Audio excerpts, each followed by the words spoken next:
এই যে বর্তমানে বলে ছাত্রছাত্রীরা বলে আমরা জেন জে, কি বলে জেন জেড। এখন কোনো স্টুডেন্টকে যদি আমি জিজ্ঞাসা করি, ইন্টারের পর আমার টিচারদেরকে যদি জিজ্ঞাসা করি যে জেন জেডটা কি বলো তো, পারবে না বলতে। কিন্তু তারা এটার পিছনে ধরে গেছে, কি বলে আমরা জেন জে, আমরা generation J. What is generation J? A do not know. তারা জানে না জেনারেশন যে লোকটা জোসেফ স্ট্র একটা লোক আছে, সে এইটার উদ্ভাবক। সে কি বলছে? সে বলছে 1962 না 65 সালে এটার তথ্য উদ্ভাবক। সে বলছে যে আগামী প্রজন্ম এমনভাবে চলে আসছে, তারা মোবাইলে বিশ্বটা পেয়ে যাবে। এখন তারা কি করতেছে জানেন? তারা জেনজের পিছনে দৌড়াইতে গিয়া তারা 1 কিলোমিটার দৌড়ে লই হাঁপায় পড়ে যেতেছে গা। তারা আমাদের সাথে দৌড়াই পারবে না। তারা রাতের বেলা কি করতেছে? আমরা ফজরের সময়টা পড়তে বসি, তারা ফজরের সময়টা পড়তে বসে না। তারা আমরা রাত জেগে পড়েছি, আর জেনজের ছেলেমেয়েরা রাত জেগে মোবাইল দেখে। কথাটা ভুল বলছি? বর্তমান ছেলেমেয়েরা রাত জেগে মোবাইল দেখে, আর আমরা কি করেছি? 12টা 1টা 2টা পর্যন্ত পড়ালেখা করেছি। তাহলে কোথায় গেল? এখন জেনজি যারা বলে তারা বর্তমান শিক্ষা ব্যবস্থা থেকে অনেক পিছিয়ে গেছে গা। সো এই জেনারেশনটাকে বাঁচাবার জন্য একটা কাজ করতে হবে, সেটা হচ্ছে মোবাইল থেকে দূরে রাখতে হবে। আরেকটা বিষয় হচ্ছে, সবার উদ্দেশ্য বলছি, সন্তান আপনার, শিক্ষা দেওয়ার দায়িত্ব আমাদের, উপরওয়ালা যাই করুক। যখন আপনার সন্তানকে আপনারা স্কুল কলেজে ভর্তি করাইবেন, একটা সুন্দরভাবে চিন্তা ভাবনা করবেন। আমরা মুসলমান, অবশ্যই আমাদের কোরআন শিক্ষা দরকার আছে। এখন কথাটা এভাবে বলবো, একটা বাসা বাড়িতে একটা ফ্ল্যাট বাসা নিয়ে একটা মাদ্রাসা বিল্লা বইছে না? একটা মাদ্রাসা বিল্লা বইছে একটা বাসা বাড়িতে।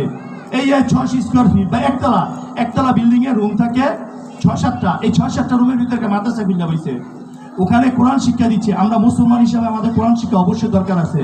কিন্তু একটা পর্যায়ে দেখা যাচ্ছে কি, এই ছেলেমেয়েগুলা ঝরে যাচ্ছে ফুলের পাপড়ির মতন, শুকনো পাতার মতন ঝরে যাচ্ছে। তখন তার কোনো গতি থাকছে না, সে নৌকার মাঝি হতে পারছে না, সে কলম ধরার যোগ্যতা রাখতেছে না। এখন মাদ্রাসার অনেক ক্যাটাগরি আছে। যখন আপনাদের সন্তানদেরকে মাদ্রাসায় ভর্তি করাবেন, তখন চিন্তা ভাবনা করে ভর্তি করাবেন যে কোন মাদ্রাসায় ভর্তি করাইলে আমার সন্তানের ভবিষ্যৎটা ভালো হবে। সেই চিন্তা ভাবনা করে আপনার সন্তানকে সেই মাদ্রাসায় ভর্তি করাবেন। আমি যে বলছি যে আরবি শিক্ষা বিরোধিতা না, একজন সচেতন মানুষ হিসাবে, একজন শিক্ষিত মানুষ হিসাবে আমি সেই কথাটা বলছি যে আপনার সন্তানের দায়িত্ব নেওয়ার পূর্বে আগে চিন্তা করবেন আপনার সন্তানটাকে আপনি কোথায় পড়াচ্ছেন, কি পড়াচ্ছেন, কিভাবে পড়াচ্ছেন। অনেক শিক্ষা প্রতিষ্ঠান গড়ে উঠছে। জুবিলিয়ান্ট চাইল্ড কেয়ার স্কুলের যে একটা বৈশিষ্ট্য, একজন অভিভাবক এসে আমাদের সাথে কথা বলতে পারতেছেন, কিন্তু অন্যান্য শিক্ষা প্রতিষ্ঠানে সেই সুযোগটা আপনারা পাচ্ছেন না। সর্বোপরি বলবো, আপনারা আমার পাশে থাকবেন। অনেক কথা বললাম। ক্লাস 5-এর ছেলে মেয়েদের উদ্দেশ্য বলছি, বাবা তোমরা সিদ্ধান্ত নিবা সুন্দরভাবে, পড়ালেখা সুন্দরভাবে করবা, বাবা মার কথা শুনবা। আর অবশ্যই দুপুরবেলা বাসার বাইরে থাকবে না। দুপুরে ভাত খেয়ে আসরের আজান পর্যন্ত বাসা থাকবা। আসরের আজান শেষ, নামাজ পড়ে মাঠে খেলতে যাবা। এই সময় যদি রাস্তায় থাকো, নষ্ট হয়ে যাবে।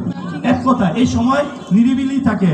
যখন আমরা সাহিত্য সভা করছি, তখন আমাদের কবি আল মাহমুদ বলেছেন যে যদি সাহিত্য সভা করতে চাও তাহলে 12টা থেকে 4টা পর্যন্ত সাহিত্য সভা করবা। এই সময় মনের ভিতরে ভাব জন্মে, আর এই ভাব জন্মাইতে গিয়া তোমরা ধ্বংস হয়ে যাবে। বুঝতে পারছো কি বলছি? সবার উদ্দেশ্যে একটা কথা বলবো, আপনার সন্তান কোথায় যাচ্ছে, কি করছে, কখন বাসায় ফিরছে, পড়ালেখা কার কাছে পড়তে যেতেছে, সবকিছু খেয়াল রাখবেন। এই প্রত্যাশা রেখে আমি আমার বক্তব্য এখানে শেষ করলাম। আসসালামু আলাইকুম।